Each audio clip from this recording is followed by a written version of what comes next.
This is a How Is He podcast with Podge and Papa, proudly sponsored by Amplify. Power up your podcast. Let's kick it off. Welcome back to the How Is He podcast, joined as always by my co-host Paul Chocolate Papa Dowling, right here in the fantastic facilities Amplify Studios, right in the heart of Carroll Town. As always, this episode is brought to you by Carroll Estimating, your go-to team contract for contractors, subcontractors, suppliers and manufacturers who want accurate and competitive project pricing. Visit them at carrollestimating.ie or find them on your favourite social platform. Today's guest, Papa, is one of the brightest young talents in Irish cycling. An athlete who's been racing since the age of 11 and has been on a steady rise ever since. In his junior years, he began to take the sport really seriously, quickly making his mark on the international stage.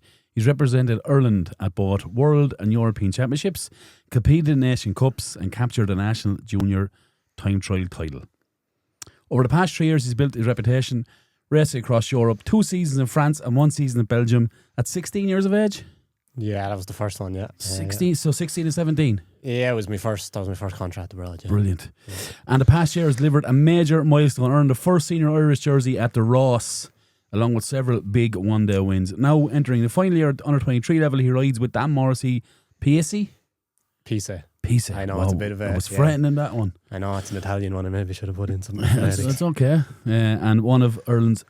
They are one of Ireland's strongest teams with riders from across the globe cycling for them. Looking ahead, he's not only pushing his own road career forward, but stepping into a new challenge, joining the national tandem setup as a pilot for the Paralympics.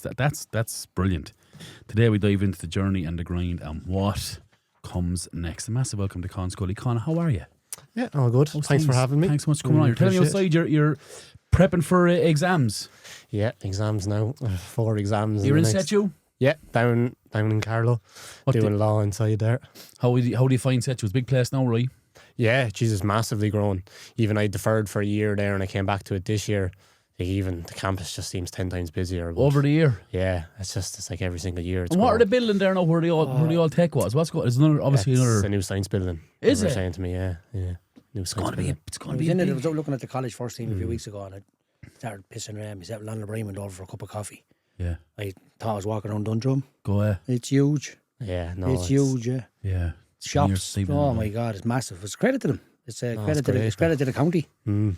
Yeah, it's a big place and it's big employment. Yeah, I think it's their biggest. Not want to sponsor us, lads, but I think it's their biggest. I think it's their biggest success. The county, I think, is that you. I think it's fantastic. Yeah, it's brilliant. Definitely. Anyway, let's get started. A couple of questions for you. 11 years of age, started cycling. Yeah. What's the draw?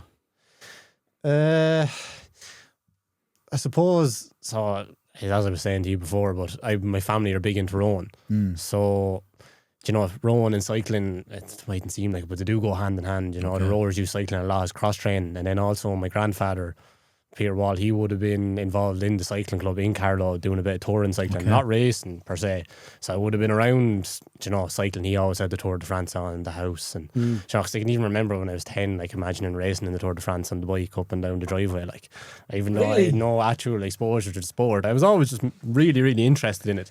And there was a charity cycle on and the father said to me, did I want to do it? And I said, yeah. And he said, well, do you want to do the 12 or the 50 kilometre? And I said, the 50 kilometre, sure, why not? At 11? Yeah. And so I had a mountain bike. It was my sister's old one. And I spray painted it black.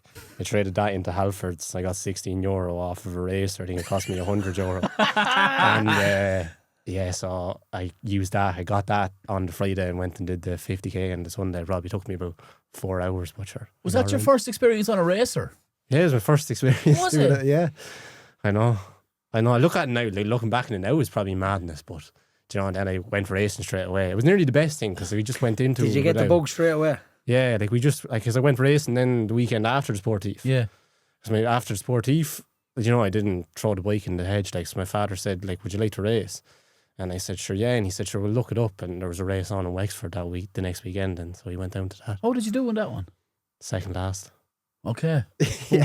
I got absolutely. I was sure within the first one. Last 3 is all right though. No, Jesus, we had to ride 12k out the road, and we raced 12k back in the road. Yeah, and I got dropped on the way out. And they had to wait for me to start the race. And then they started the race. And then within the first 100 metres, I was dead last on the road. But Yeah. You got to be honest, don't you? Did you think by spray painting your sister's bike black was going to add value or something? Why did you spray paint the bike? I don't know. Like it was. Was it pink or something? Yeah, exactly. That's what it was. Like we used to go to France every summer on in the camper van, and used to get a new bike in Decathlon every time. You know what I mean? You needed a new one. But we didn't go to France that summer, and my sister had that bike there, and I was gone too big for my other one, but it had the flowers and the whole lot on it. You wanted to remove So them. my father said, yeah, we'll go into Halfords, and he got me a can of black spray paint and then a can of kind of neon green, which I did a stripe up the side of it. Oh, go faster straight. Yeah, exactly. Big hair going. Watch me going out. Do you know when you finished that? So that the week after your 50k cycle was your first competitive race, right? How did finishing second last not deflate you? I don't know. I kind of just like it's just such a mad world. It's so different to any sport I had done when I got there. You know what I mean? Like, all the boys with the bikes, the really fancy bikes, and the different kit, and just how serious it was and how competitive it was. I don't know, kind of just drew me in a bit. Like it was kind of like, Jesus, this is. You just got bit by it. Like it just was. Did you understand the level of fitness involved at that young age? That you said, I may get a little bit stronger here or whatever. Yeah, it did. Like, but sure, it took me a few years, to be honest, before I really started. To help your dad or whatever, explain it to you. Yeah, it's like I didn't have that realization, and within a year start winning things. It took me about 2-3 years before I started doing anything of any value, like on a national level. But started winning a few kind of local league races, stuff like that. Like, talk to me about the local scene, Con, at that time. I was actually kind of. I was quite lucky at the time, because there was 4 or 5 lads riding for the Carlow Youths at the time in the cycling club, Carlow Road Cycling Club here locally. So they seen me at the race, and they were like, sure, come on and join us, and they gave me a jersey, and that's who I raced for. I was quite lucky. There was Paul Keane at the time. He had his son Robert racing, and then there was a few of us. There was I think total there was 5 or 6 of us. So there was a group there. We trained kind of every Tuesday and Thursday or Saturday. And what does that session look like? At that point, it was only maybe an hour and a half. Cycling like you stole it. Yeah, exactly. A lot of it was around talkers. It was, you know what I mean? And then John Welsh, Lishky Welsh, I don't know, do you know him? I know him very well, yeah. Lishky started coaching us then on the Honda 50. And, Sum me up, isn't he? Then the sessions got a bit kind of, I don't know, the people around talkers think there's a bit of child abuse going on. So you could hear Lishky roaring on the Honda 50 going down the road. He's so passionate about recycling. Oh, he's mad about it. Yeah. I love John, like, cause he was my first real kind of proper coach. It was proper old school. Like, he'd have kind of mental warfare with you, like. Oh, he would, yeah. Yeah. Oh, it was. He used to do the masseuse and all that kind of crack. He used to He go still away. does, yeah. Yeah, He he'd go away does. on the cycle tours, and he'd massage the cyclists or whatever. You'd often go up and get a rub off him yourself, like. Yeah, he was on I think the I got Ross a rub last on my year. legs once off him, and it was 2.5 hours, but he sang for 2 hours of it. Yeah, sang, He yeah. pulled out the guitar and He still does 24 that, steps to the courthouse, 24 steps right there. And I was like, what is this song? And I said, can I just get a massage on? Yeah. The opera music. So mad. Brilliant. Would you consider yourself lucky then at the time that you kind of got into a team? Yeah, I was very lucky, because like around the country maybe there isn't that, do you know what I mean? That I kind presume of there's only one grassroots. club in Carlow. Yeah, for youths, yeah. There's only one club. Yeah, There's yeah. Carlow. There's obviously a kind of tour, and there's I think there's 4 or 5 of them now. Oh, is there? Yeah, there's Carlow, Collection have Collection wheelers. They don't need pedal shoes, go downhill. Leinster wheelers. I think PAL have one. I think they're called the Free Wheelers, which is Okay. Yeah. There's a good few kind of touring clubs around, but in terms of racing clubs for youths, there's only one. Yeah. And when you're saying touring club, what's that like? We'll get on the bike in the morning, we'll cycle to Cork and we'll go on the beer.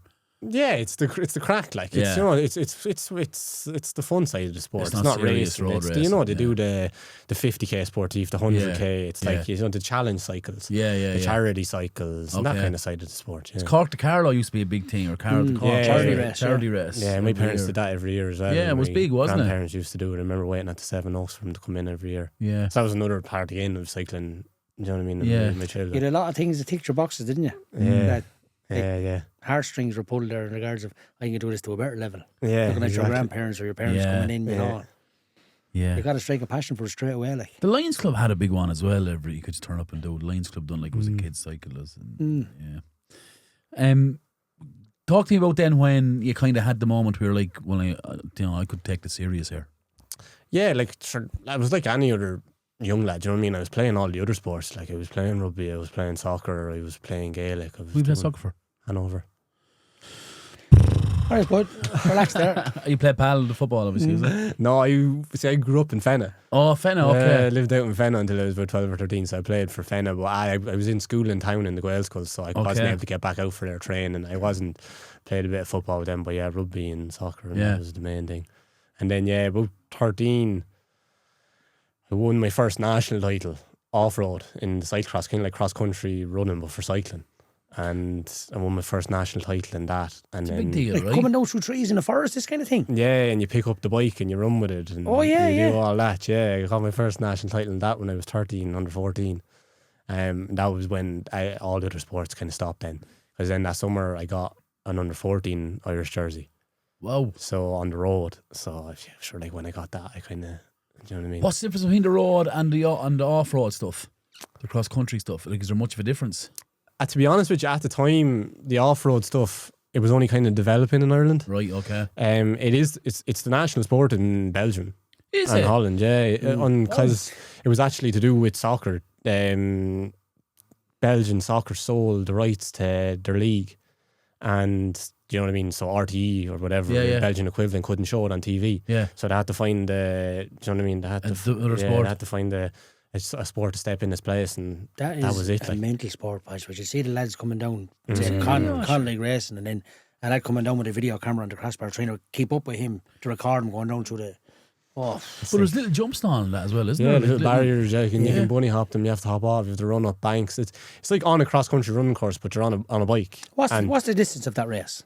So they're only on like 2 or 3k laps, which is why it's such a popular sport in Belgium, because you have a 2-3k lap and you do it for an hour, essentially. So they're only an hour long. So you know what I mean? It's good for spectators. Yeah. And there's huge beer tents. So like I went to a World Championships just to watch it now when I was young. But after I won the Nationals, actually, my father got it for me as a Christmas present. Brilliant. And we went there.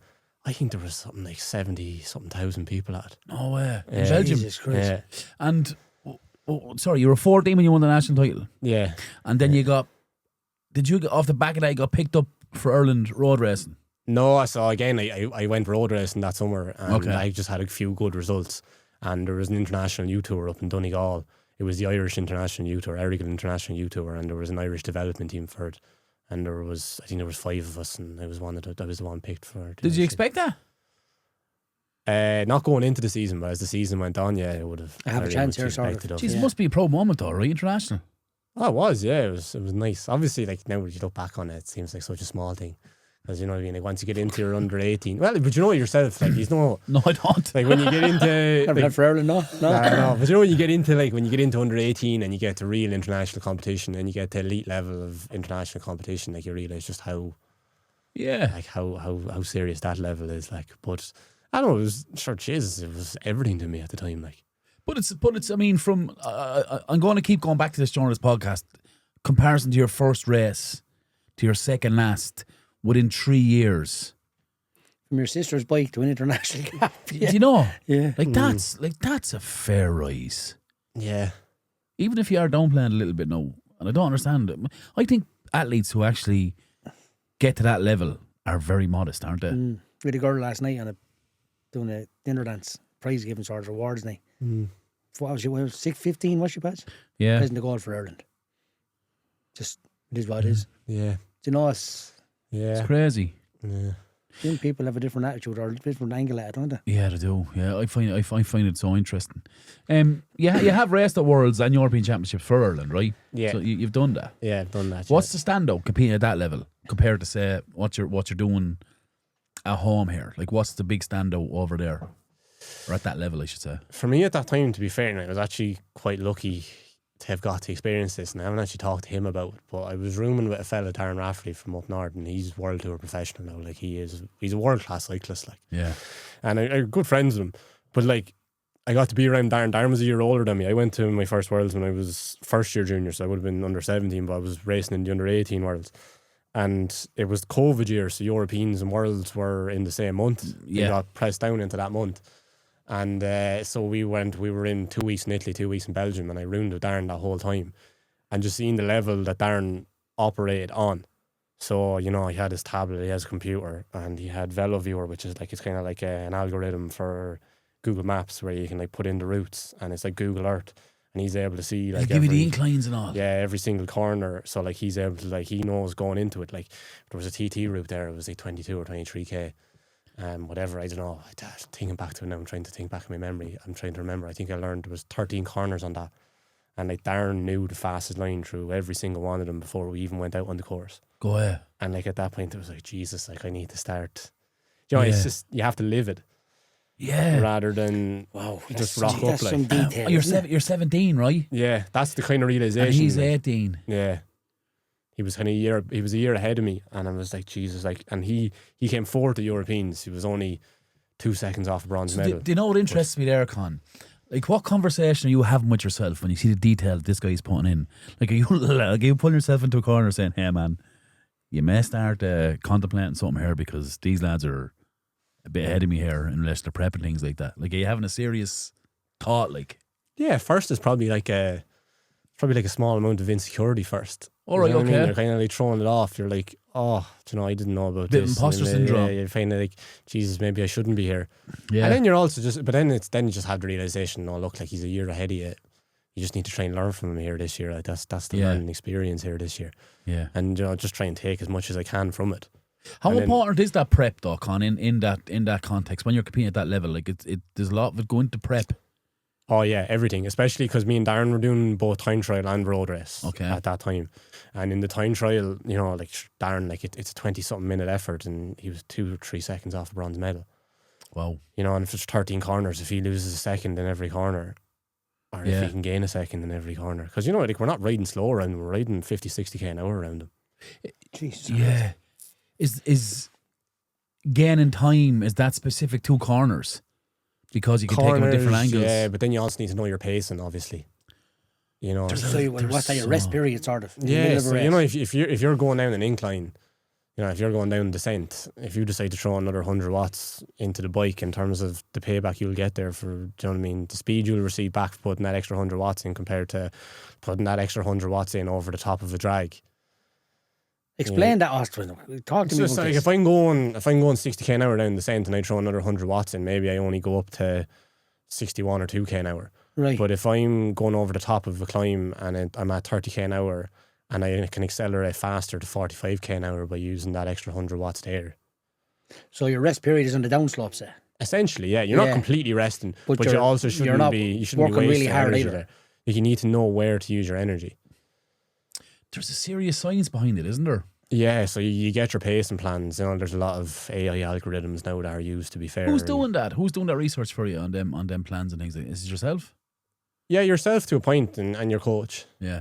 Yeah, your coach does a lot of that. For you. How is Darren, is he, in regards of a year older than you, how far down the road is he in regards of, is he bigger than you? Is he muscular than you? Is he... It's not that now, to be fair. Like Darren is on another level. I'm not, you know what I mean? It's not me being modest or anything. No. But like, it's just the truth. He is on another level. I'm just trying to find a like, gap, that's all. It was just he was always very good when we were younger, but like, and there's lads who have come along behind him. His brother is also ridiculously good, but he's just an animal. He's the one of those boys, you know, that's just like the dog. Like, Yeah. he just pushes hard. Like, to be fair to him, and he had that in him. And yeah, again, like he had 3 months in France done. I was coming off my first one, but that was his one, and he'd won all around him. Like, he was the talk of France that year. I remember when we were going there. Like, Yeah. Oh, really? yeah, Like across the whole. the whole country. Yeah, like he was down south in Toulouse, and I was up north in Brittany, and like, you know what I mean. They were talking about him up there. Could even. Yeah, Jesus Christ. Tell me about that time, Con, when you go to you told us you're 16, you're gone for 3 months for the season, the France first, right? yeah, Talk to me about that. yeah. It was actually, to be honest, it was like completely unexpected. I hadn't even planned to do that in my first year junior. What happened was I was kind of training. I put a lot of energy into the off-road that year to try and win the national championships in my last year under 16. I didn't, you know what I mean, whatever. And but my numbers had come really, really good, and I was racing quite well on the road. And the national setup were kind of keen to get me going as a junior, and they were running a program with this French team. and they like looked for expressions of interest to go abroad. And I said, my father said, sure, like, why don't you throw in your CV into it? Yeah. And I threw it into it, not expecting anything. And then I ended up getting picked for it along with the national champion at the time for the junior level, Ronan O'Connor. And the two of us went to France on that contract with that team for that summer. What a feeling that must be. But you were saying like you were in an apartment by yourself. Yeah, I mean, no adult. Yeah, we lived in that apartment together, 16 and Good 17. time. How was your fend for yourself, food wise? I was thinking back, like it was so simple. Like we had like such a simple life. Like we got, do you know what I mean? I lived off. I got loads of people gave me money going. Do you know what I mean? Like family and just as whatever. And you got like a €50 note off this person, off that person. They lived off of a €50 note every week. Like, I budgeted it, and but yeah, like just went to the supermarket. My mother taught me how to do 3 or 4 simple dishes, simple dinners before I went, and kind of away you go and learn a kind of a thing. It's a life experience at that age. Life lessons, isn't it? There's a lot of life lessons. I sure remember, like we went away for a weekend racing and we didn't do any shopping before we went, and we came back on the Sunday night. Sure, everywhere in France is closed on a Sunday. Yeah. We're right back into an empty apartment, starving. So it was fairly strange. I said it only happened once, did it? Exactly. Yeah, we learned from it after that. Like, but there was like just moments like that where you just learn how to take care of yourself. Like, and then you get that, traveling on your own too. Yeah. Like, flying on planes that age, and you're How'd you find that? just exciting, to be honest. Did you no anxiety, no worry, no concern? No, because you don't know any better. Like, it's just exciting. At that age, yeah. You're just mad for it. Like, so you're being picked up from the airport and everything. All yeah. by the team. Yeah. How do you bring the bike? You just fly with it. We have like a case and has like kind of a metal frame in it. Oh, you take the wheels off? Yeah, you have to pay oversized baggage for it, but I think it's €60 with Ryanair. Yeah, it's like that's it. It's like golf clubs, yeah. You know where you like put in the golf clubs or the buggy. Yeah. It's the same thing. In the airport. So you just clip the wheels off and then just... It goes into this bag, yeah. And that's who you I bet you the bag costs more than €60, does it? Yeah, it does, yeah. Talking about your current bit of equipment. Yeah. It's not spray and painted. No, it's not. I wouldn't say you bought in Halfers, did you? No, I didn't. No, Jesus, they're not cheap either, to be fair. They're very expensive, yeah. Yeah, they're. I know I'm lucky. Like, again, I'm lucky that like with the team and stuff, we get support, and I have bikes from over the years as well in the house from old teams and that if you were to try and pay for it, I wouldn't even like to really begin to think. But then again, a lot of stuff I do have, I don't get sponsored that maybe I want because I think it's better for racing. So that comes from my parents as well. Like, really financially supporting me over the years. Because they had to do that before I got on teams. Yeah. And they had to do it when I was on teams too, like, because they don't cover everything. In relation to the teams, right? I know you're with Dan Morrissey Pissei now. Is that right? Did I get that right? No, probably not. Pissei, it's just a clothing company that sponsors. Thanks very much. Yeah. Pissei. Sixth attempt. You said then. Anyway, in relation to the teams, like, is there a window of where they're looking for lads? Like, because I know Dan Morrissey's best is Carlo company, but it's not necessarily a Carlo team, right? There's like, no, it's as in representatives. I think the team is registered in Cork, actually. Is it? Yeah. But like, is there a transfer season for teams? Because I think the cycling thing has exploded. Yeah, like, there is no, wise. even at a professional level, there is actually no transfer window. Maybe there does need to be, because it is something that's happening now, and there's no real regulation on it either. There's a lot of pro teams signing very, very young riders. And oh, really? Yeah, that's something I just missed that, to be honest. It came in after my generation, but like it's like in soccer, but I don't think the academy are strong enough yet to really take it on. Like there's 15, 16-year-olds getting signed to contracts now, like, and getting money given to them, but it's like Jesus Christ. But with the lifestyle that they're expected to live at that age is crazy. And what's like when you say contracts? Like, is it big? At the world tour level, yeah, the money is definitely increasing in the sport. You know, what are you talking for someone to sign? Like, are you talking 20 grand a week, or at its highest level? Yeah, I think it's like the vast majority of lads in the world tour. Okay, that's not, you know what I mean. They'll be on 300,000 or 400,000 a year, which is still it's a good salary. Like, yes, and then it is. obviously, like, the upper ends are, you know what I mean. I think the highest one at the moment is 8 or 9 million, but. Is it? Yeah, but he's like a guaranteed Tour de France winner for you, like. Yeah. So it's worth it. talk to me about Dan Morrissey. Talk to me about that team. Like, talk to me about the dynamic. How does it work? What's the tour? What are you racing in? Like, are you racing just in Ireland, just the Ross, or how does it work? Yeah, so Dan Morrissey just focus on the Irish racing scene. So in the Irish racing scene, we have a national series calendar. So that's your one-day races, your big one-day races around the country. And then we focus on 3 stage races. So that's Ross Mayo, Ross Moon, which is down in Kerry, and then Ross Halton, which is that'd be your big tour of Ireland. Like. Yeah. There was a stage in Carlow a few years ago, was there? There was, yeah. Actually, my old coach won into Carlow that day. Go ahead. I remember that, yeah. It was, it came in on Barrack Street. On Barrack Street, Barrack Street, yeah. Finished on Barrack Street, yeah. Sean McKenna, he won the stage. Go ahead. That day, yeah. Is On that Puss, I think, sponsored one section of it or something, man. it was the on push? John on Welsh Puss- let it off. On Puss Go ahead. sponsored the Ross for years. They sponsored the pro cycling team for years, actually. Right, yeah. They had Sean Kelly had a cycling team in Europe on Puss. On Puss were the biggest sponsors in Irish cycling. Can teams from outside of Ireland join, like, compete in the Ross? Oh yeah, it's I would say only about maybe a third of the riders in it are Irish. Yeah. I remember years, I'd say I was only about 14, a part of the Tour de France was in Ireland. In Scorty, wasn't it? In Escorty, Wexford, yeah.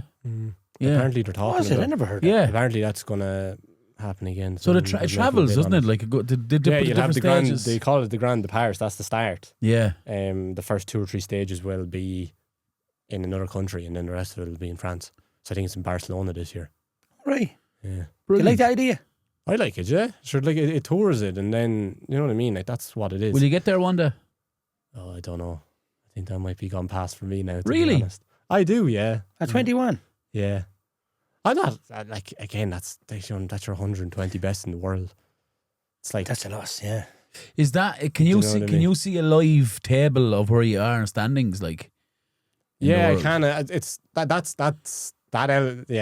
side of things. Like I was pushing for that obviously up until about last year. What And changed, now- Con? Why, you haven't stopped competing, like, so there must be something there that's kind of saying. No, it's not. It's not. Not much has changed. I found living in Europe and then the 60-70 race days. I found that very challenging. Like, Okay. I found having a life in all of that was quite hard. Okay. I'm not a complete robot either in some sense. And then Yeah. I don't know. It probably wasn't good enough either, to be entirely honest. Which Do is you not. have to be robot-esque to get to the top? I think that the way the boys live their lives now, yeah. I think, you know what I mean? Like the vast majority of them, like they might be home a month in a year, like.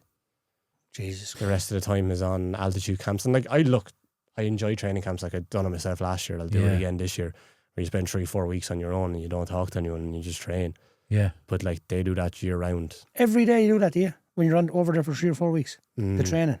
Yeah, like I enjoy that now. To be fair, not everybody does it. Yeah. Me saying this, but like I did 3 weeks last year where I don't think I spoke to a person when I was there. Do Like, you stick in the AirPods or anything, or just cycle?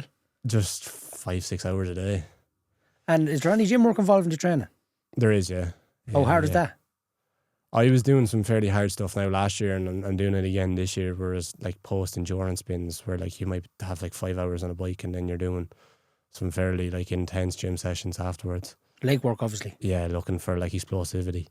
So like on your Yeah. squats and your deadlifts and stuff like that. So that does get hard. Like, Jesus Yeah. Christ. Do you know where you are in the rankings now? I'm not sure. I think on an Irish domestic scene, I was top 10 last year anyway. Oh, well done. I know that much. I actually don't know where I ended up last year. I got sick and I kind of missed the last month because then I was doing a bit of tandem racing, so I was away in France doing a bit of that. So I missed We'll some get of to the that last in a races minute, for but- rankings. I tell you why I'm asking. I'm wondering, because you mentioned, like, where you said, I don't think I'm good enough. Like, to sit in front of a person and him say that to you, no matter what sport they're in, hurts me a little bit. Like, is you looking at them giving you the realisation that you're saying, oh no, I'm not good enough? It's not like I'm not drawing like a clear line in the sand and being like, oh, I'm not good enough. It's just I've raced. I've done 4 years now of racing against those lads. Yeah. And it's a very, again, it's like the Tour de France is like the tiniest percent. Yeah. Like it's, do you know what I mean? Like if you were to put the 100 best, 120 best players of any sport and that's all that makes Yeah, it's it. a small pool. It's an incredibly small pool. I get it. I gave it a good go to try and get there. But it doesn't mean that I won't be able to create a career outside of that. Yeah, I understand that fully. But it's just, I think for an elite athlete to do what you've done, race for your country, you won a stage at the Ross as well. We'll get to that in a second. No, not the Ross now. Oh, was it not? No. I was wrong. Sorry, I've seen Irish jersey at the Ross, right? Not very close. That was another story. That was a heartbreaker one. It was out of my control. But yeah, is it the preparation that goes into being in that 120 pool is what's not attractive, rather than getting into the 120 pool? No, it's not that I'm not willing to do what it takes or anything. Like if I thought that doing such and such a thing would get me there 100%, I'd do it. Yeah. I think that level is just... I find it amazing for you to say at 21. Yeah. Like what's the peak age of a cyclist? See, like originally now, like, and I think this is also what I was saying about the younger lads, because we've had very young winners of the Tour de France in recent years, which went against the trend that people believe in. Because it has been a thing in endurance sports where it was the same in the marathon. Like people used to believe that, come 29, 30, that was your peak. Yeah. And like, a regular person like me, I probably would have spent the last 3 years racing on the English professional scene, but that's completely gone now. And then maybe ended up by the time I hit 22, 23, because I don't think I'm at my best, which is why I'm still racing. Yeah. But the way the professional structure is set up now, you either make one of these World Tour academies or that's it. I forget about it. Yeah. And I spent 1 year in one. But it's just, it's because of how easy it is to get talent now and how cheap it is to sign an 18-year-old. And because they're living like a monk since they were 15, they can do the job that I could do. Yeah, compared to someone like yourself that's a little bit even though you're young, is a little bit seasoned, and they're like, well, there's a fella 20, here, there's 200 of you on the rise, but he's showing 5 more watts than you in this lab test. Yeah, than when you were 17. Yeah, he's maybe he's because they're ruthless as well, right? Exactly. Yeah. So they want to squeeze the best out of what they can. So if there's an up and comer there that they feel that because it is a very stats driven sport. That's what people might think. So if their stats are better than yours now, especially when you were that age, they're like, see you later, man, we're replacing you. Like, it is a very ruthless sport that way, isn't it, really? Like, oh, it is, yeah.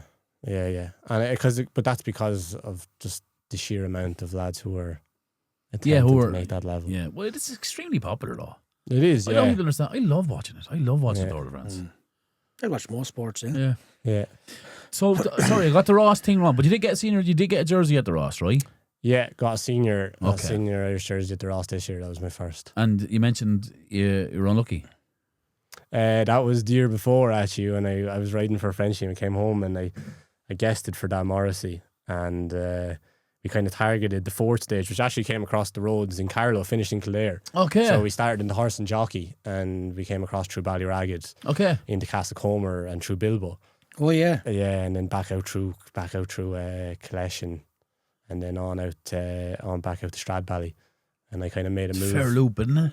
I made a move there in Stradbally before the Windy Gap, and I got away with 2 others, and we rode across through like Vickerstown, Athy, Monstrevan, and coming into Kildare, it was 2K to go, and I went to go jump your man on the right hand side, and he pulled right. So you're sitting in second now at this stage? Yeah, I guarantee top 3 anyway. It was like the bunch were whatever behind us, I think they were a minute behind us, and he pulled right, and he ended up taking my front wheel out, and I fairly mangled myself now. Did you get really hurt? Christ. Yeah, that one. Oh yeah, I was left in it because I came off at 50 or 60 k an hour. Like, Jesus, break any bones? Actually, no. I tore my meniscus. Did some ligament damage in my shoulder, and is that completely his fault? He should be watching you, should he? Well, I would have said, yeah. It was quite contentious at the time now. Would you be thick with him? Oh, I completely lost it. Did he go off? I completely lost it. I didn't think it was really dealt with correctly, to be honest. From an official point of view? Did your man get away with it? Did your man just... He got away with it, yeah, from an officiating point of view. No, it's not to be, do you know what I mean? Because, the race is a great race. There's not much that they can do about that. But a lot of people seen it. I thought there was some deliberateness in it, to be honest. Hand on your heart, the way you were feeling at that time when you went to pop him right. Did you think you were going to win it? I thought I had him, like. Yeah. And that's the bit that hurts me the most about it. Like. But that's the thing. It's like I could, do you know what I mean? There's 100 moments like that in cycling. Do you know what? Can you get live data from your coach when you're cycling them races?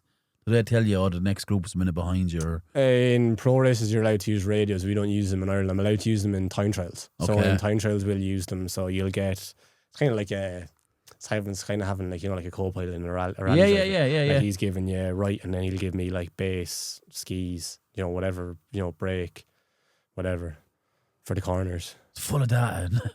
You wouldn't think there's that much. You wouldn't think it. But I know, like we'd have notes though, and then we study it on the computer beforehand. Where do you put the notes? Like it's just you have like a whiteboard of like the key parts of the stage. Because the stages in the Ross, I think on average are about 160, 170.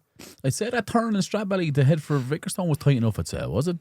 Did you come off the main road in Stradbally and take that turn? Yeah, that's not too bad now. It's all right. No, there's much worse. There's much worse Is there? than that. Like have you done like the hairpin and all? Like, there was one in Monaghan, and it was a full bunch coming in at like 80k an hour down the sense, and it was like a 180. It was a 180 back around, and I was trying to set up our Italian riders. It's like beans over thin trying to catch them, isn't it? Yeah, it's yeah. That's nuts. What's the best angle to hit one of them at that pace? Where are you coming in from, like on them hairpins? Actually, you're trying to cut wide and then cut in late. Cut wide and come in late, but if you were in a group of 40 there, like you can't really cut in. You can't, but like that's what you're racing for, like, so that's what we use our teammates for, is to try and get us in this position. Oh, they'd make the space for you. Yeah, they'll make the space, they'll pull it for you. I didn't know that. That's what teammates are used for. Is there lads really good at that are not as good as say as you were racing, or lads racing that like I'll fight, I'll get this lad, I'll bully this fucker? Sure, like because a lot of people think that cycling is just a pure individual sport. And it's also just a pure fitness sport. Yeah. But like that Italian rider that we have, Matteo, like he has multiple top 5 finishes in raw sprints, and his max power, like he has no business getting that. But he's just so tactical. He's just so technical and smooth when it comes to the final 5k of a race. Like he will always find the right wheel, to be fair to him. Right. He just has a gift for it. Like it's unreal when you see him cutting through a bunch like that. There's just lads like that, and do you know what I mean? Like even if they have, is it really easy to lose position if your team is not in a proper? Oh like, yeah, straight away. Like if I see a fella beside me and I know he's not supposed to be there, like it's shoulder out and you're taking him out there. Yeah. Do you know? Did you ever get a slap on a bike? Yeah. Oh yeah, multiple times. Really? Have you ever given any? I don't know. Can't answer that one. Yeah, it's brilliant. Do you know? It's a very patient sport. Like, would you ever just get taken? I'm just gone. Yeah, but then you learn very quickly that that's not. Yeah. Until you end up blowing yourself up. Yeah, like in regards of your detail, what you're getting, or your homework, you went to college, you can say, yeah, this is my rest period, but I feel like $1,000. Yeah. I'm like, no, I'm going to go. Yeah. And then the period you're supposed to go in, you're like, oh man, what am I have to do? And I'm fucked. Yeah. Do you know? Yeah, you just have to have a lot of confidence, because there's also times in the race where do you know what I mean? You're on your absolute limit and you're holding on for dear life, and you're like, Jesus, like, yeah, is everyone else feeling the same way here? What does a race day look like for you, Con? Like, talk me through your race day from when you get up to when you. It's very. Do you drink? Do you take a pint?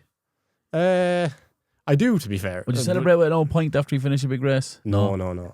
Okay. No, you wouldn't. I wouldn't drink. Give you a Christmas in the season. Yeah. I think coming up. Yeah, Christmas coming up now, definitely. And then like off season as well, so September. And then Christmas. But you wouldn't be a big drinker at all. No, because you just can't. Yeah, because we tend to have a race again the next week. I get you. Is the term freewheeling, like when you're hanging onto someone's bike, is that a common occurrence in races? Do you know, like say, you can drag someone along, sort of? You're just in their draft, yeah. In their draft, sort of. Yeah. So is that actually a thing? Yeah. Yeah, of course, yeah. Is it? Yeah, you're in someone's draft, like. Yeah, so you're just kind of slipstreaming one of the them. greatest films ever made is Kevin Costner in American Flyers. Did you ever see it? No. Look at it. It's about cycling. Is it? It's one of the greatest films. The music in his class, but him and his brother is doing it, and he's gathering stages up over mountains. And honestly, I'm not going to spoil it. Look at it. American Flyers is called. What a film! There you are, American Flyers. You heard it here first. Yeah. Tell me about your day anyway. On a big race day, what are you doing? It's exactly. See, whatever, generally, so say I'm already there and close to the start, that's grand. 3 hours before is when you have your main meal, And generally, if it's a bigger race, I'll probably be on low fiber. So it'll be 3 grams of carbs per kilo. So Which is not really. Is it 3 grams of carbs? That's not much, is it's it? 180 grams. Okay. So I'll have rice. Yeah. 180 grams of rice, which can be quite hard at 7 in the morning. Like, but It's not ideal. Are you sure it doesn't say Rice Krispies? yeah, literally, like I just have got used to that though. So then Yeah. rice, and you have your honey as well for your fructose, which sounds mad. Like to In say with that as rice? yeah, say as a combination. Now to say that to me, Yeah. sounds mad, but that'd be standard enough for me. And then you have your fruit juice or whatever. That's also your No higher in protein? fructose. No. Why? On a stage race, I would, but for a 1 day race, No protein. no, I don't bother. So you're It's kind of a your waste. carb loading for slow burn. So you burn energy slower, right? Am I right in saying that?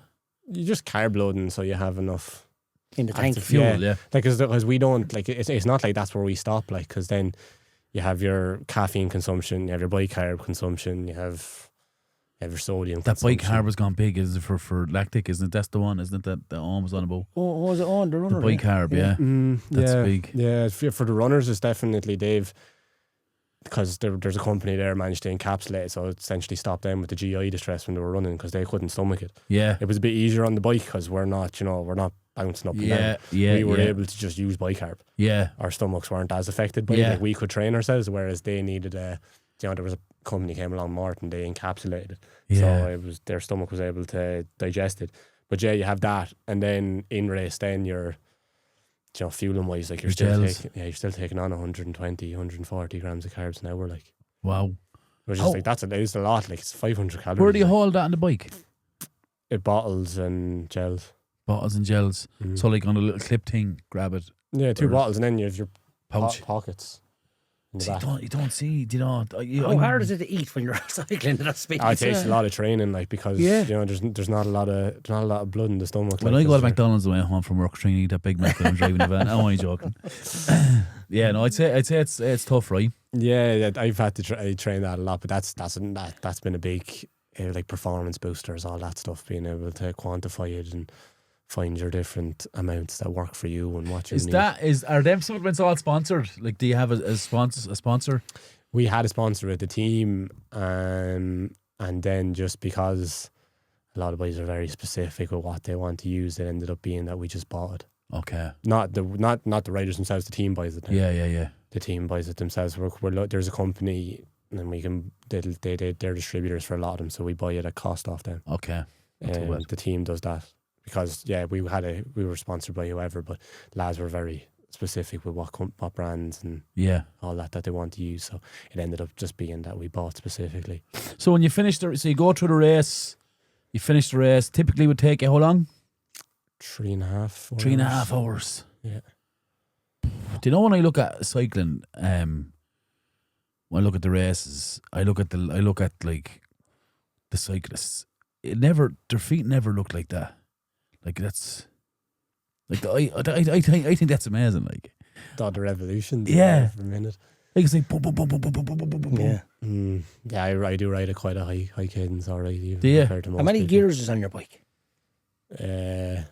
Front shocks or back shocks? There's 24. 12 on the back. 2 on the front. 4 cogs at the front, is it? No, 2 cogs at the front. 2 And 12 gears on at the beat back, that. yeah. Would you go through them much, the gears? Oh yeah, I'm changing every Constantly. few seconds. Is that part yeah. of your detail? Yeah. I'm changing all the time, like, just to keep that, what you were saying, to keep your cadence, like, Yeah. keep that leg speed going. Wow. So that's another thing in the preparation. When you are prepping that, mapping that out, you say, well, I have to be in 6th here anyway. I'm going to have to drop it down. No, we don't. We do. That's like, on feel. No, but like we do still, like, we change gears for races. Yeah. So, if it's a flatter race, now this is more so particularly in time trialing. Yeah. We'll change because we run a 1x on the front. We only run a single ring on the front. Okay. And, you'll change that depending on the course. Because you might say, okay, John, we're probably going to max speed like 80k an hour here. Jesus, we need God, like a quick. 60. Is a snap chain a common occurrence in a race? Or more so a puncture? Puncture. How quick do they change the wheels? To be fair now, like, there's some that are very, very fast. Like, we have a mechanic and he has the impact gun and he has it like set to the torque. And So he's it's able to just, bang, bang, like. So you'd wonder that there hasn't been foam wheels invented. I suppose you just can't match the performance of a Is it pneumatic purely performance based that the tyre. air Loads of tires? people have tried with solid tyres and stuff, but just in terms of rolling resistance, it's You'd imagine coming across by Bilbao wouldn't be the smoothest of roads now. no. Because that's in the Des Handling, which is that's the biggest one-day race in Ireland. That that's rough enough. Like, I'd say that. yeah. So that's your tyre pressure. There's tyre pressure calculators for that stuff. So you're and then when you finish the race, then sorry, I never asked you, how do you warm up? I actually warm up very easily compared to most people. I don't like dynamic stretch or something, or yeah, you do. I've only started doing it recently the last 2 years, with a bit more activation on the glutes with band work and stuff like that. And then just on the bike, then it's just a simple step up through your zones. 5 minute, 5 minute, 3 minute. On a bike, on a stationary. Stationary. Can you put your bike stationary?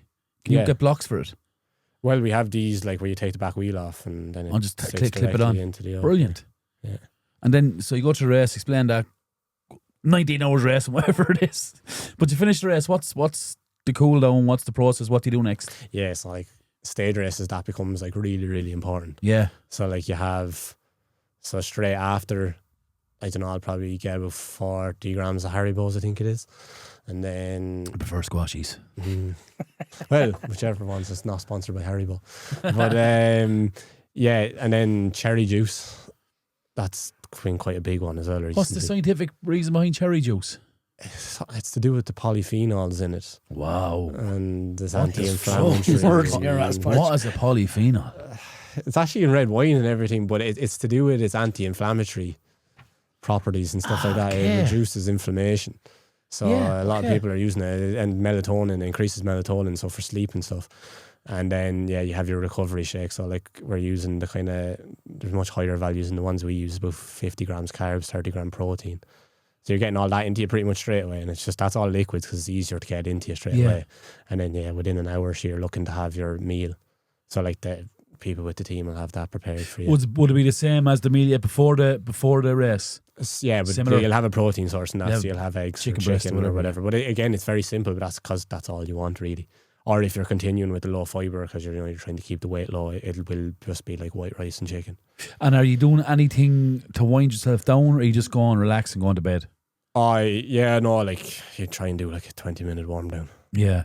Some days though you're just you'd have to, I'd say, wouldn't you? Yeah, some days you're just so wrecked though, you're not. I remember there was one stage down in Kerry this year, I couldn't see or speak or anything. I have no memory of it. Go away, you blacked out. Yeah, completely. Your 20-minute warm down is just a trot around the bike, really, is it? Yeah, they'll just throw it up on the stationary again, and you know what I mean? Yeah. As you're just waddle. Yeah, as you're eating away. You're not flying through gears or anything like that. It's just it's done at a certain intensity. It's not done at our pace. It's not done at a really, really low. It needs to be flushing too. But they'll set that up. If you're at presentation or something, they'll set it up at the podium or back at the camper van, whichever one. Where are you residing and where are you staying when you're away for them 1 day or 2 days? Just hotels. Just hotels. Yeah, that's all organised by the team. The team will book all that in advance. It's meticulous planning. Because I'm just thinking in my mind, well, you need a maintenance team, right? Mm. You surely have doctors and a physio on the team. Yeah. Chef? No, not chef. We did have a nutritionist with us, and they're just kind of more advising you. Then you have someone doing the stats, I presume, or breaking down. Well, that's your coach. That's your. It's meticulous. The prepping that for a race, for a 3-hour race. You're talking phenomenal hours of prep. Yeah, there is. To be fair, the team. That's what even get onto a saddle. Yeah, the mechanics do. The mechanics are on ridiculous work sometimes. Yeah, they're up until. Because they can only start at 5 or 6 when we get to the hotel. Yeah. And then they're just flat out. We could be giving them 100 problems. Where would they be sorting out the little things? Would they be in the hotel room doing it, or is there? They're out in the car park in the hotel. This is nuts in there. Working out a car. Well, they have vans. Yeah, vans. So to be fair, they're all very. They all have their toolboxes all packed out, and it all folds out into whatever. And they'll they pull have up the stands and they go working on it, and the hotel gives them out air and water, and they use that then compressors and power washers and the whole business. Looking ahead, let's say look ahead 3 years. Where do you want to be in the sport? A big goal, the goal I can see in 3 years' time is the games, the Paralympic Games. Let's talk about in that. Los Angeles. How did that? I suppose it was because, like as I was saying to you, like last year, a lot has changed. Like I've stepped away from racing on that continent, and I came back to Ireland, and it was kind of the idea was floated to me of the tandem racing and being a pilot in the tandem, because like it you know, people hear like, oh, you're, you know, because I'm an able-bodied athlete. Yeah, obviously, I'm not I don't have any disability, but like in the Paralympics, but it's quite a unique I think it is event in the Paralympics because I, as an able-bodied athlete, my effort counts. Absolutely. Yeah. Because I'm on the front. Yeah. So I'm putting in, there's no restriction on my power. Yeah. Yeah, you're not just steering like. Yeah, I'm pedaling like. Yeah. So, you know, it's quite important for them to get athletes that are of a certain standard on the front of that bike too. Yeah, absolutely. So they have like there's Kieran, he's the stoker, so he's the visually impaired athlete. And they were looking for a pilot for him, and they just said to me like, "What do you think?" And they brought me up to the institute, and I know the lads involved in the setup in Cycling Ireland, obviously from being on. So I'm still on the other teams, and they tested me there, and they said, "Sure, you know, do you want to try it?" And I went straight to they were doing a domestic camp up in Kildare. So that was a 6-day camp. Did a training camp with them there, and then went to France and did 3 races. And has that event only been trialled? Is that has that been an event in the previous Paralympics? Oh yeah, Ireland have won. Oh, have they been really successful at that? Yeah, so it's a big step then for you, right? Yeah, to take there's one particular. There was the pairing was Katie, George and Levy and Eve McChrystal. They were very successful. They won Paralympics. Wow. You know, I actually couldn't even tell you how many Katie has won. And then she's now on with Linda Kelly, and they won in Paris. And I don't know how many world championships. So it's like championships. Is there an age restriction in this? No, there's not. No, there's no. It's it'd be a massive goal for you. Like it'd be a massive huge. success to compete in that. It's a these are high performance athletes. Yeah, of course. Yeah, do you know what I mean? Like, because your only impairment is visual. Yeah. So physically, they're because I know the numbers Kieran does because I can see them on the computer. Yeah, they're up there. Like, how impaired are they visually? Like, Con, is it like they're not legally blind, but they're just not? I actually, to be honest with you, now classification, I'm not entirely sure how it works. Like, Kieran can still. I think if it's closer, you can read it, but like, as in, like, they wouldn't be able to drive. Or I hear you. Obviously, can't ride a bike on their own. Yeah, I hear you. It's there's varying levels. You know, some will be completely blind, and then some will be. Well, that, I mean, to get on a tandem will be But isn't it a fantastic avenue absolutely. For someone with that disability of vision? Yeah, to compete in a sport of that level, absolutely, the love with the help of someone like you. And then as well, like we have phenomenal service. Yeah, 100% spot on, Pop. Yeah, and it's equally funded as well. So Carden is the exact same as if you were going to the games, but rightly so. So funding wise, so you know, if you're a world class athlete, you know, it's if you win the Paralympic medal to an Olympic medal, you still receive the same funding. Like it's and for you, like I can only imagine how humbling that's going to be for you. Yeah, if you get there, it's been interesting so far. Like, so I'm only back off camp with them in Portugal. Wow. Yeah, it's like the opportunities are massive with it because it's just such a well-funded program because they're so successful. Yeah. It was a huge part. Like, cycling just won the best high performance unit in Ireland at the Olympic Awards there the other night. Brilliant. And that Paralympic part of it played a huge part. Yeah. Because they're just so successful. Yeah. And they are just winners. Like, it's unreal. It's actually. Like, it's an education to be around them, to be fair. It's an honour for you to do it right? Yeah, because like Katie, she's 15 years of dominance, which in any sport is phenomenal. So she'll be coming up to her 4th Paralympics then, I presume. Was it 16 years, four wars?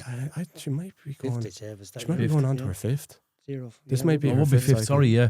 She was definitely. That's in a fair Rio. achievement, isn't it? She was definitely in Rio. I'm nearly sure she did London as well. So yeah, I suppose going on to her 5th. So that's you. That's your main. Obviously, you've come back from the European, but it doesn't sound like you've taken a step back, right? Because you're trying to get to LA. But that's your main target now. Yeah, and then also alongside that, there's 100 trophies in Ireland I want to put my name on. How many do you have standing now? What's your name on them? I have 4. But I'd love to win a stage in the Ross, as I came that close. And then the main one for me then is the Des Hanlon. It's the local race to here. Like, Gotcha. it's the club of organisers. Never been a Carlow winner of it, and it is the Really? biggest one day. You'll be watching. Yeah. I came very close. I was second this year. Oh yeah. I left it on the last corner, but What does... Did you make a mistake? yeah, I did. But then at the end of the day, like Rory Byrne bet me, he rode it well. Like, Yeah. I don't know, it would have been close if I had it. I did it to him the week before. He caught me on the inside on the corner, and I did it to him the week before in the Bobby Power, which is Carriage race. Just that's another big race. So Would you ever got just his get back on the me. bike? Sorry to go across you. Would you ever just get on the bike if you're at a loose end of a Sunday and just cycle that course? Like just saunter around it just to... I'll try train up and down that hill. Yeah. Like it finishes on top of Rossmore. Okay. So So big crowds at that? yeah, there is, yeah. There does be big crowds. What at day? it. When is that? Generally the week after Paddy's Day. Just, oh my God. in And the March. finish line is Rossmore. Right on top of Rossmore, yeah. Go away. Yeah. Yeah. Brilliant. It comes down, we do laps up around there, it comes up, it goes up Collection, up past the church and finishes on top of Rossmore. That's past the waterworks. tough. That's quite tough. Up past the waterworks, up around the Yeah, bend. up around the bend, then up and finishes. Yeah, it came down to the last 100 metres to this year. Jesus Christ. Yeah. It's that my last question was, if the season goes exactly how you want, what does success look like? I already know the answer. It's been that race based here, right? That's what success is going to look like to you. Yeah, like it's not like, because maybe it doesn't happen next year because there's so much that can happen in a bike race. Yeah. But yeah, obviously it's a huge goal. It's definitely a big early season goal. And then then look ahead to the Ross. But then we also have, like with the tandem next year, we have 2 World Cups. Wow. I think a European. Where are they, Con? One in Belgium, in Ostend, I think, and then a Abruzzo in Italy, and then Europeans later on. Then I'm not entirely sure. I don't think that's been confirmed where they are yet. And then I don't know. I suppose selection, but Worlds maybe in America. We'll see. So you're busy anyway. Yeah, That's for sure. yeah. Wow. I just want to talk to you about trophies. So you have a few trophies. Like, do you feel like that you need to be super decorated by the time you retire? Yeah, You do. yeah. I kind of got that vibe off you. I couldn't leave it without. Yeah, I get that. I get that. I don't know if it's a humble drive you have, but I get that vibe that they actually mean a lot to you. Certainly desire, anyway. That's one of Yeah, them. yeah. But I think that desire that you have to do that will drive you on to get that. Yeah, hopefully it's You can see it in his eyes. Yeah.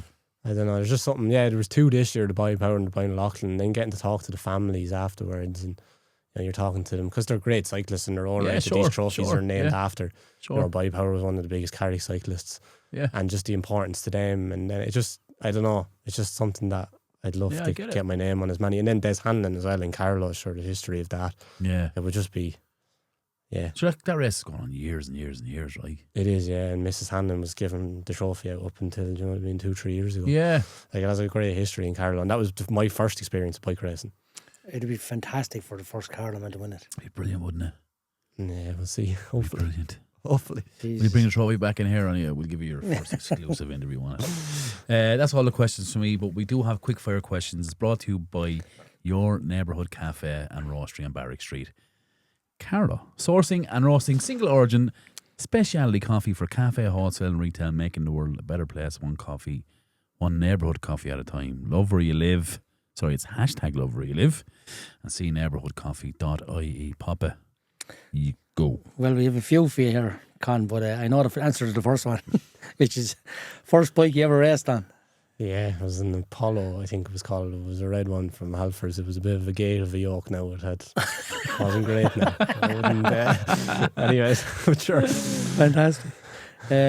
Who inspired you to start cycling? I suppose my father or my grandfather. Yeah, that would be the inspiration there. Favourite race you've ever done? The Ross. Or Tour de Martinique. It was a race in the Caribbean. It was good crack now. Were you in Martinique? Yeah. What do you think of Martinique? Oh, it was great crack. Tour de Martinique. It's like their Tour de France, like, Jesus. Like, we were like celebrities for the week on the island. It was great crack. It's meant to be lovely. My wife lived there Yeah? for a year. Yeah.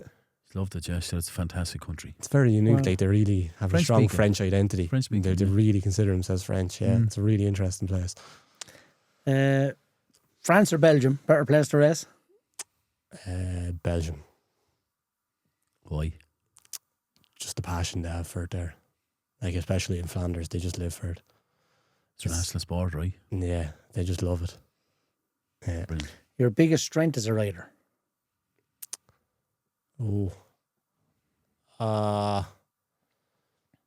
Yeah, it's almost like perseverance, I suppose. Like when I race, I tend to race Wow, quite hard tend to from the race. start. Like I tend to just keep it on. Like that's how I race. Like I try and get out early and just make it hard from the start. Brilliant. For everybody else. Yeah, that's my racing style. Like, so, God, I love that, don't you? One weakness you're working on? I don't. People learning my team climbing, I suppose.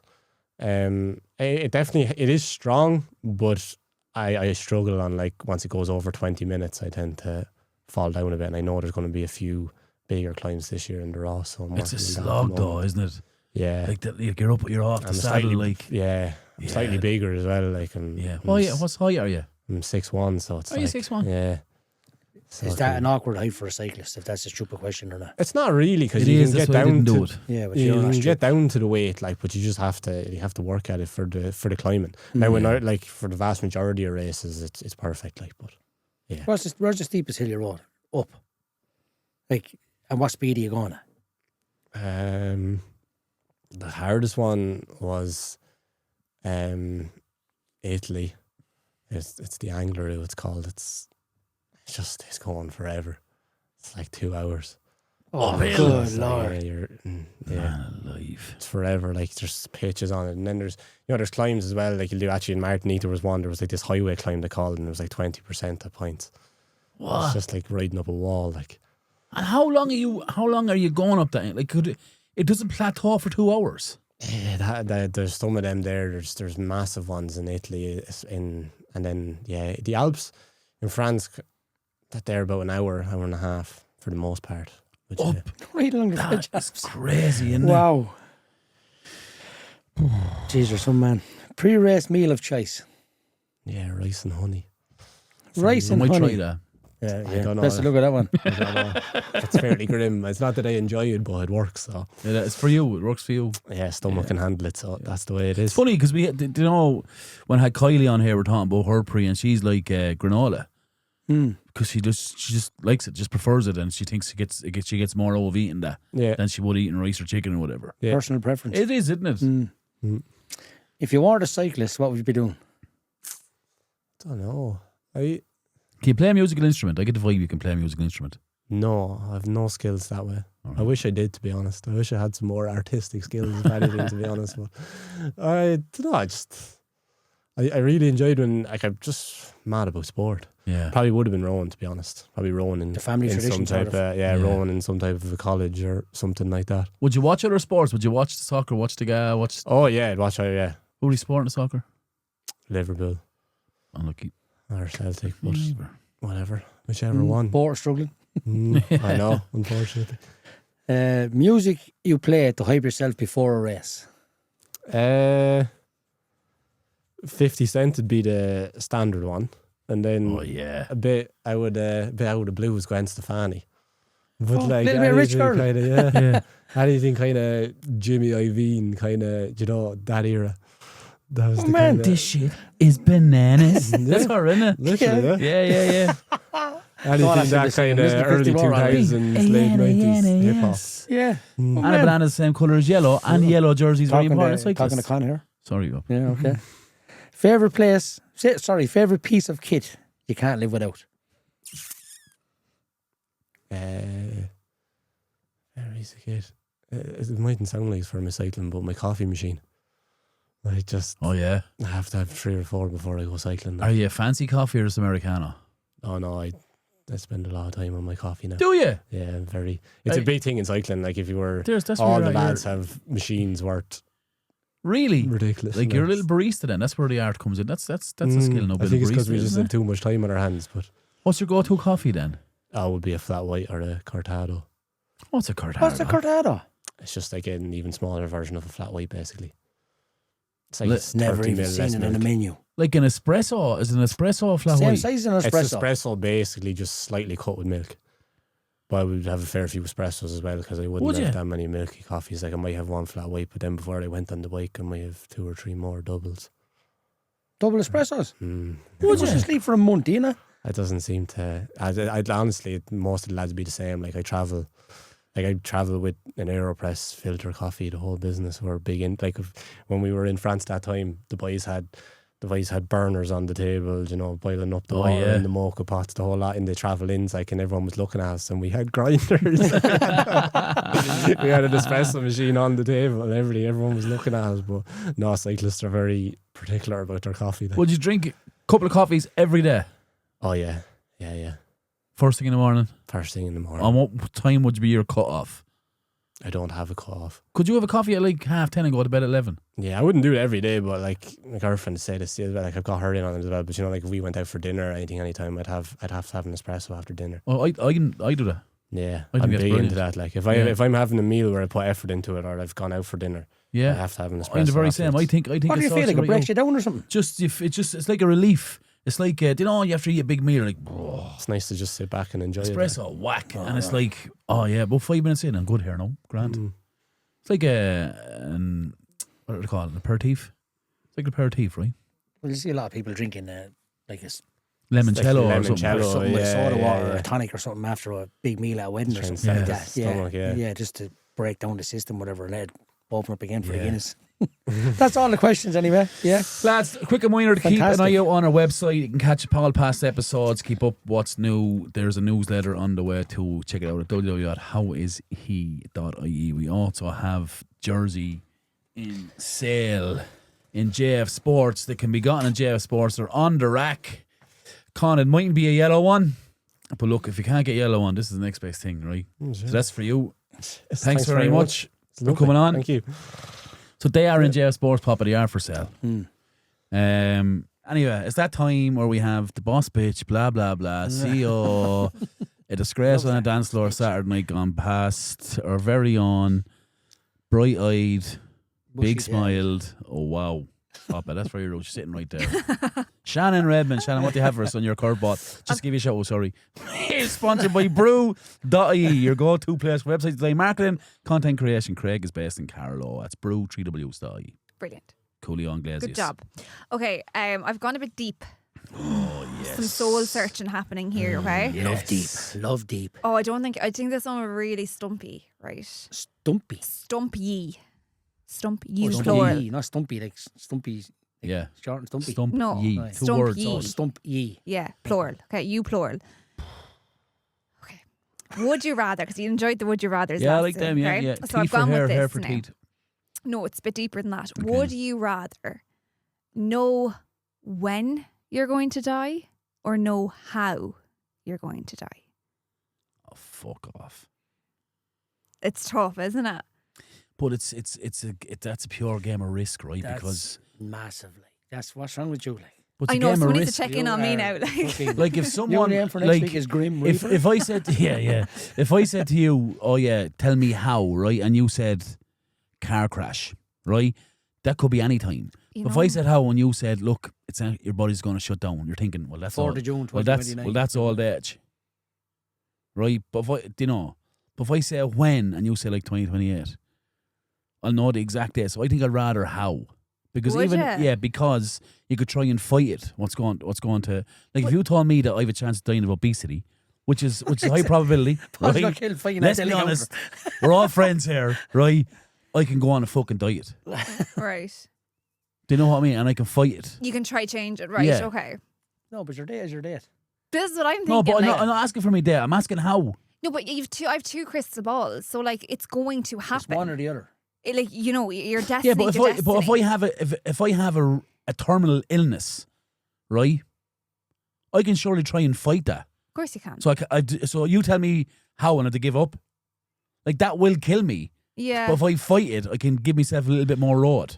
Okay, so you go with the how. Yeah. Okay. I would definitely be the accident or whatever it is. How I'm going to die, yeah. You'd rather know how as well. Yeah, I would. I wouldn't like. Oh no. if someone said it to stop me, it. you're dying on the God, in it's so morbid, isn't it? 2031 and the 8th of June or something. I'm going, sure, I could be in Las Vegas with 15 models hanging around me in the morning when I'm going to die in the morning. So I may just, Yeah, but would you not rather know? Because then No. see, I would rather know when. No. I want Because to be then, I want to go on a No. heart attack or something like that. Yeah.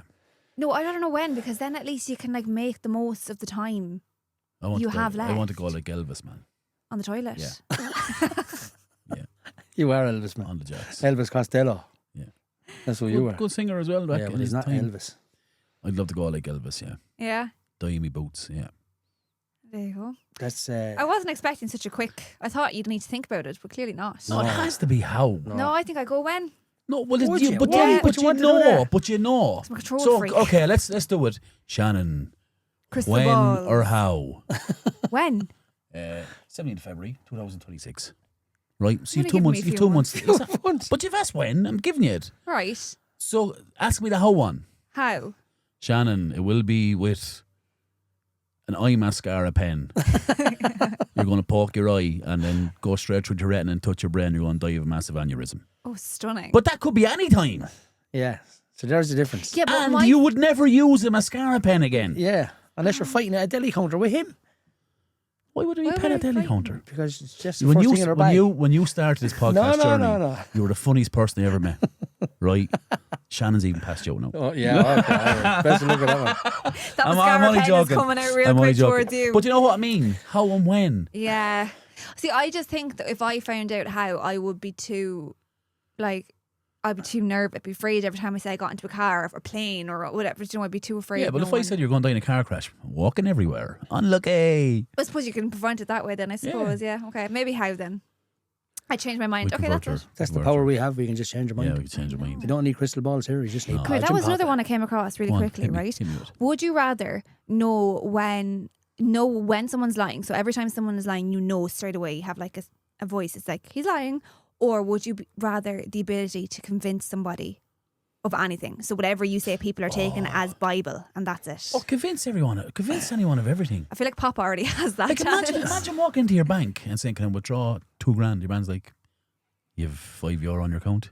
Oh, but Andy, look, Andy, the I've friend at here least- beside me. Look. I have at least 20k in that account. Like convince them. Yeah, and then he'd believe it. Then you believe it. Thanks, bud. See you after. I'd love to have the power of Mel Gibson and what women want. Don't think that was the question. No, that's What was it? like What's you can that? hear everything. Your Just women. thoughts. Just women. Well, people's thoughts are around you. Like I can go. Why yes, are you he's- being so sexist? I'm not being sexist. I'm just saying. Yeah, I'd love to hear what people's thoughts. Able to hear what people's People. thoughts are.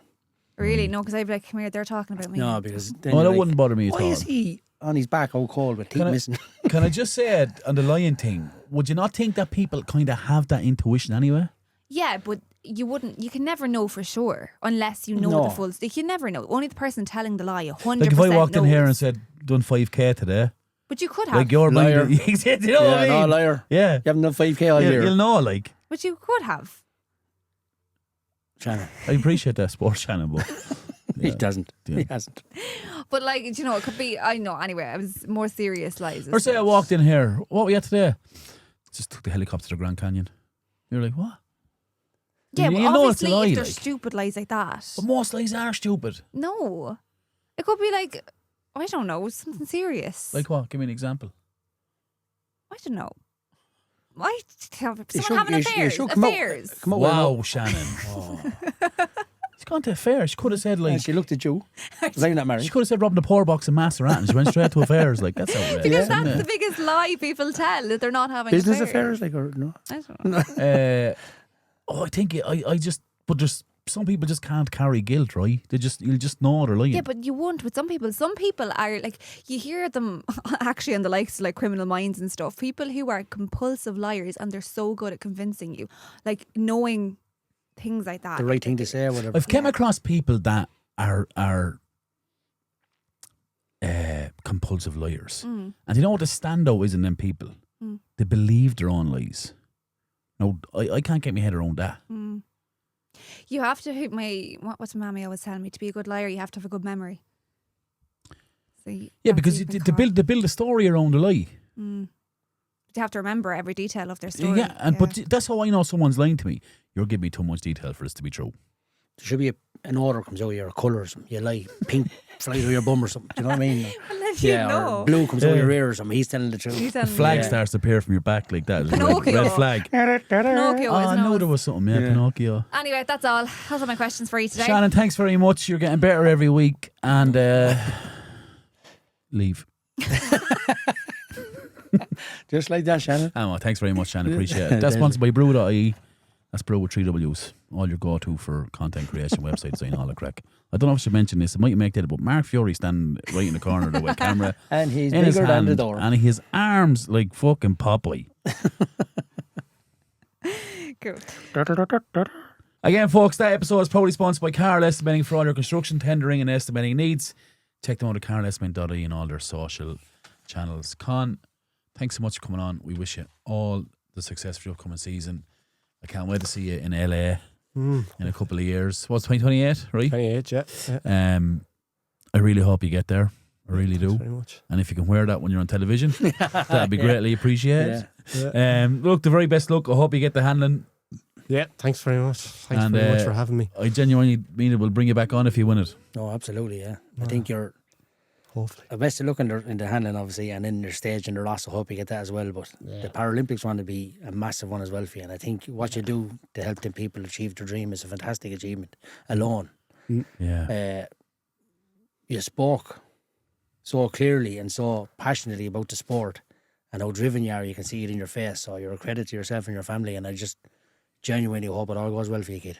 Yeah, thanks very much. I Yeah. honestly, lads, appreciate that. Yeah. Don't be a Thanks for having stranger. me. Keep in touch. If you want us to promote or anything like that, just let us know.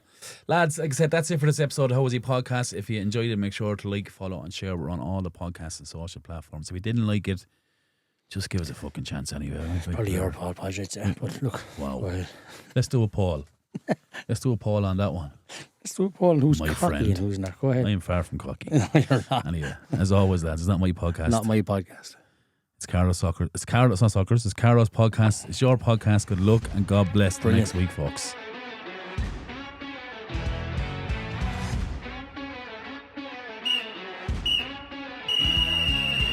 That's full time on this week's episode of the How Is He podcast, available on all podcasting platforms.